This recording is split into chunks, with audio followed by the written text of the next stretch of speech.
नमस्कार दोस्तों, PKT channel में आप लोगों का स्वागत है। आज हम लोग घातांक एवं करणी के पार्ट दूसरा के बारे में जानेंगे। इसमें घातांक और करणी के कुछ एग्जाम्पल हैं, इसके साथ साथ करणी के कुछ रूल्स हैं जो हम लोग पढ़ेंगे आज। तो प्लीज़ दोस्तों हमारे इस चैनल को लाइक, शेयर और सब्सक्राइब ज़रूर करिए दोस्तों हमारे इस चैनल को। दोस्तों अब आगे हम पढ़ते हैं कि घातांक के पार्ट फर्स्ट में अगर घातांक समझना होगा तो आपको पार्ट फर्स्ट देखना होगा कि उसके नियम है घातांक के, वो समझना होगा। आज हम लोग करणी के विषय में पढ़ेंगे। करणी, ठीक है। सोर्स, यदि x एक परमेय संख्या है, x क्या है? एक परमेय संख्या है, और n एक धन पूर्णांक है। n क्या है? पॉजिटिव इंटीजर है, ठीक है। धन पूर्णांक वो होते हैं जैसे 1, 2, 3, 4, 5, ये सभी क्या है? धन पूर्णांक है। तो हम इसको करणी में x के पावर n एक अपरमेय संख्या हो जाएगी, ठीक है। तब करणी में x के घाते n को nवीं घात की करणी कहा जाता है, ठीक है। तो करणी को हम कैसे दर्शाते हैं? करणी को हम इस तरह दर्शाते हैं, ठीक है। करणी को इस तरह दर्शाते हैं, और जो संख्याएं रहती हैं, जैसे इसमें x कोई संख्या है तो उसको हम इसमें लिखते हैं, और जो उसका घात है वो यहाँ लिखा जाता है, जैसे इस तरह, ठीक है। तो ये क्या है? करणी को दर्शाने का ऐसा तरीका होता है। इसमें x क्या परमेय संख्या हो सकती है, और n जब भी रहेगा तो एक धन पूर्णांक रहेगा, ठीक है। और इस तरह हम करणी को आगे पढ़ते हैं कि x करणी में x के घाते n, ठीक है। क्या पढ़ते हैं? करणी में x के घाते n। कभी कभी आप लोग देखते हैं कि करणी में इस तरह बस लिखा रहता है, x लिखा रहता है, तो जो ये घात नहीं शो कर रहा है उसको हम हमेशा करणी के दो घात को प्रदर्शित करते हैं, ठीक है। और उसको लिखा जाए, जैसे ये लिखा है तो इसको लिखेंगे, जैसे करणी में x लिखा है तो इसको हम लिखेंगे x के पावर 1/2, ठीक है, क्योंकि यह घात हमेशा प्रदर्शित नहीं किया जाता है, ठीक है। चलिए तो आगे देखते हैं। जैसे ये है अब हम लोगों का, हाँ, करणी में 3, ठीक है। करणी में 3 लिखा है तो इसको देखो, अभी बताया हूँ कि करणी में x रहेगा तो उसका घात जो रहेगा वो 2 शो नहीं करेगा। तो देखिए 3 के घाते 1/2, ये कैसी करणी है? ये करणी द्वितीय घात की करणी है। उसी तरह करणी में 3 और घात कितना है? 4, इसको हम क्या लिखेंगे? 3 घातांकी रूप में ये क्या है? घातांकी रूप में है। तो 3 के घाते क्या लिखा गया है? 1/4, और हम इसको पढ़ेंगे क्या? करणी में 3 के घाते 4, तो इसको क्या कहेंगे? करणी में इसकी घात कितना है? 4, ठीक है। एक करणी जिसकी घात 4। उसी तरह करणी में 3 के घाते, करणी में 5 के घाते 3 लिखा गया है, ठीक है। तो इसको अगर घातांकी रूप में पढ़ेंगे तो हम क्या पढ़ेंगे? 5 करणी में 1/3। लेकिन अगर करणी के रूप में पढ़ेंगे तो क्या पढ़ेंगे? करणी में 5 के घाते 3, जिसकी घात क्या है? 3, ठीक है। तो चलिए अब आगे देखते हैं। अब इसको जैसे घातांकी रूप में लिखने के लिए क्या दर्शाए? करणी में x घाते n को घातांकी रूप में x के पावर 1/n के रूप में लिखते हैं। उसी तरह b के घाते 1/5 को करणी के रूप में लिखना होगा तो कैसे लिखेंगे? वो कैसे लिखेंगे? करणी में b के घाते m, ठीक है। तो अब हम करणी के कुछ नियम हैं जो कि हमेशा इस नियम से परीक्षाओं में प्रश्न आते रहते हैं, तो उसको बहुत ध्यान से पढ़ना होगा, याद करना होगा, समझना होगा, तभी हम लोग ऐसे करणी या घातांक के रूप में जो भी सवाल रहेंगे उसको सरल ढंग से हल कर सकते हैं। तो देखिए करणी का नियम, ठीक है। पहला नियम है कि यदि करणी के घाते n हो तो उसको क्या लिख सकते हैं? a के पावर n के पावर 1/n। देखो ये लिखा गया है, और n से n कट जाएगा और बचेगा क्या? इस तरह n से n, a के घाते 1, ठीक है, a के घाते 1 या a। जैसे एग्जाम्पल में दिया गया है कि करणी में 2 के घाते 3 है, और ठीक है, और इसका जो घात है करणी का वो क्या है? 3 है। तो इसको हम लिख सकते हैं 2 के घाते 3, और घातांकी रूप में दर्शाएंगे 2 के घाते 3 का घात 1/3, और 3 से 3 कट जाएगा और बचेगा कितना? 2। उसी तरह दूसरा रूल है कि यदि करणी में ए बी है और उसका घात क्या है? n है, तो हम इसको अलग अलग भी लिख सकते हैं। जैसे करणी में a के घाते n गुणे करणी में b के घाते n, ठीक है। अब इसका एग्जाम्पल है, जैसे करड़ी में 6 के घाते 5 है, तो इसको देखिए करड़ी में 6 को हम 6 को क्या लिख दिए 2 गुणे 3 और इसका घात 5 उसी तरह है। अब इसको अलग अलग लिखना है तो करड़ी में 2 के घाते 5 गुणे इंटू करड़ी में 3 के घाते 5, ठीक है। उसी तरह तीसरा रूल है, तीसरा रूल कह रहा है कि यदि करड़ी में a बटा b, ठीक है, किस रूप में, भिन्न के रूप में हो तो क्या लिखेंगे, और इसका घात n हो तो इसको भी अलग अलग लिख सकते हैं और इसको अंश बटा के हर के रूप में करड़ी में a के पावर कितना लिख सकते हैं n, करड़ी में b के पावर n।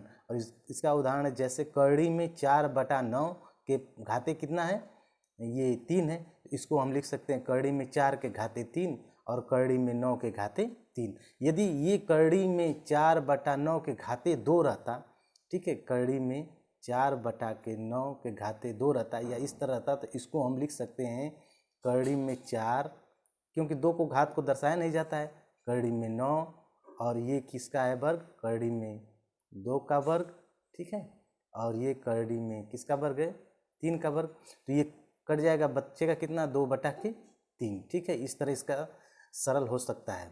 अब अगला रूल है कि करड़ी में x के घाते n, ठीक है, ये करड़ी में x और करड़ी का घात n है, का घात कितना है यम है, ठीक है। तो इसको हम क्या करेंगे, ये जो यम घात है इसको x के घाते यम लिख सकते हैं और करड़ी के घात यम लिख सकते हैं इसको। ये रूल बहुत इंपॉर्टेंट है, इसको बहुत ध्यान से पढ़ना होगा और इसको समझना होगा, ठीक है। जैसे ये लिखा गया है करड़ी में 5 के घाते 3 का वर्ग, ठीक है, तो ये कितना हो गया, करड़ी में 5 का वर्ग कर घाते कितना हो गया 3, इस तरह लिखते हैं इसको, ठीक है।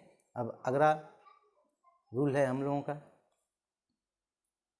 ये पांचवा रूल है कि यदि करणी क्या हो, करणी इस प्रकार हो, करणी में m घात का एक करणी हो, उसके अंदर भी एक n घात की करणी हो और उसके अंदर x हो, तो इसको हम लिख सकते हैं एक ही करणी के रूप में, एक घात का गुणा करके क्या लिखते हैं mn फिर x, करणी में x के घाते mn घात का गुणा कर सकते हैं, ठीक है। और इसका उदाहरण है जैसे ये करणी में 7 के घाते 5 फिर घाते क्या है करणी में 3 और 3 5 15, ये देखो गुणा करके करणी में 7 के घाते 15 लिखा गया है। उसी तरह अगला रूल है रूल नंबर 6 कि यदि करणी में a के घाते n हो और बराबर कुछ दिया हो, जैसे ये b दिया है तो इसको हम लिख सकते हैं a बराबर b के पावर n और उसको दर्शाया गया है इस तरह, ठीक है। जैसे एग्जाम्पल में दिया है करणी के घाते कितना है, ये करणी में x के घाते 4 है बराबर 2 लिखा गया है, तो इसको हम क्या करेंगे, इसको लिख सकते हैं इस तरह लिख सकते हैं कि करणी में x के घाते 4 बराबर क्या है 2 है, तो इसको हम लिख सकते हैं x घातांकी रूप में, ठीक है, घातांकी रूप में लिखेंगे करणी में x घाते 4 बराबर 2 है, तो इसको घातांकी रूप में x के घाते 1/4 बराबर 2। अगर हम इसका क्या करें, दोनों तरफ को क्या करें 4 से घात में 4 से गुणा कर दें, ठीक है, तो x 1 घाते 4 घात में 4 का गुणा हो गया, ये 2 के घाते 4, तो देखो ये 4 से 4 कट गया, बचेगा कितना x बचेगा और ये 2 के घाते 4 और इसका गुणनखंड करेंगे तो कितना हो जाएगा 16, तो ठीक है, देखो ये आया है 16, ठीक है। तो ये तो नियम हुए करणी के साधारण नियम, जो कि ऐसे नियम लगाकर ही एग्जाम्पल को हम जो आएंगे आने वाले वीडियो में आप लोग देखेंगे कि ऐसे एग्जाम्पल को इन्हीं विधियों के लगाकर हम हल करेंगे। तो आगे अब ऐसे चलिए अब आते हैं कुछ सवालों पे, जैसे ये लिखा गया है कि इसको निम्न को घातांकी रूप में दर्शाना, ये करणी के रूप में है और इनको क्या करना है घातांकी रूप में दर्शाना है। तो पहला है क्या, करणी में 21 के घात कितना दिया है 2 और करणी का घात कितना है 5, तो हम कहते हैं कि जब भी करणी को घातांकी रूप में दर्शाते हैं तो करणी को हटाएंगे तो वो बटा में आ जाएगा, जैसे 5 है तो 1/5 हो जाएगा, देखो ये हो गया। अब ये घात का गुणनखंड हो जाता है, क्योंकि घातांकी रूप में पढ़े हैं कि x के पावर m के पावर n हो तो क्या हो जाएगा x के पावर mn हो जाएगा, ठीक है। वहीं ये रूल लगा है, कितना हो गया x के 21 के पावर 2/5 हो गया, ठीक है। अब अगला सवाल देखते हैं इसी तरह का। अगला सवाल है कि यदि करणी में 2/3 का वर्ग और फिर करणी के घात कितना है 5 है। तो इसको इसी तरह दर्शाते हैं, 1/5 लिख देंगे। ये घात को जब घातांकी रूप में, करणी को घातांकी रूप में करेंगे तो 1/5 लिख देंगे। ठीक है, अब इसको क्या लिखेंगे, 2/3 के घाते 2/5। उसी तरह तीसरा है, करणी में यदि x/y के पावर n और घात कितना है करणी का m है, तो इसको x/y के पावर n के घाते 1/m लिख देंगे और इसका गुणन करके इस तरह लिख देंगे। ठीक है, अब आते हैं कुछ इस पर कुछ हैं जो कि ये देखिए घातांकी रूप में कैसे कैसे दर्शाया गया है, तो हम इसको समझते हैं कि ये घातांकी रूप में कैसे दर्शाया गया है। देखिए ये लिखा है 3, ये 3 के पावर 1/8 है। अब इसको कह रहा है कि करणी के रूप में लिखना है, तो हम पढ़े हैं कि करणी के रूप में लिखने के लिए घात को हम करणी का ये चिन्ह बनाकर जो उसका घात रहेगा, ठीक है, जो घातांकी रूप में रहेगा उसके बटा में क्या मतलब कि हर के रूप में जो रहेगा, जैसे 1/8 लिखा है तो ये हर के रूप में है, इसको करणी के घात के रूप में लिख देंगे। जैसे इस तरह 3 के घाते 1/8, तो इसको अगर करणी रूप में लिखेंगे तो करणी में 3 के घाते 8 लिख देंगे। उसी तरह 3/7 को के घाते है कितना 3/8, तो हम इसको लिख सकते हैं करणी में दर्शाकर 3/7 के घाते 3 और करणी का घात कितना लगा देंगे 8। उसी तरह रूल नंबर, ये एग्जाम्पल दिया गया है ये तीसरा कि a/b के पावर n हो, तो इसको हमको क्या करना है कि करणी रूप में लिखना है, तो इसको लिखेंगे इस तरह, करणी में a/b के घाते n। उसी तरह चौथा है कि x/y m/n, तो इसको भी इसी तरह लिख देंगे। क्या लिखेंगे, करणी में x/y के पावर n m, और इसका घात जो क्या है करणी का घात n हो जाएगा। तो इस तरह लिखेंगे। दोस्तों हमारे इस चैनल को आप लोग सब्सक्राइब कीजिए, लाइक कीजिए और शेयर भी कीजिए। अब अगला हमारा वीडियो रहेगा, उसमें पार्ट 3 रहेगा जिसमें करणी और घातांक के सवाल रहेंगे, जो परीक्षाओं में ऐसे सवाल आकर हम बच्चों को परेशान करते हैं, उनको सरल करने की विधि हम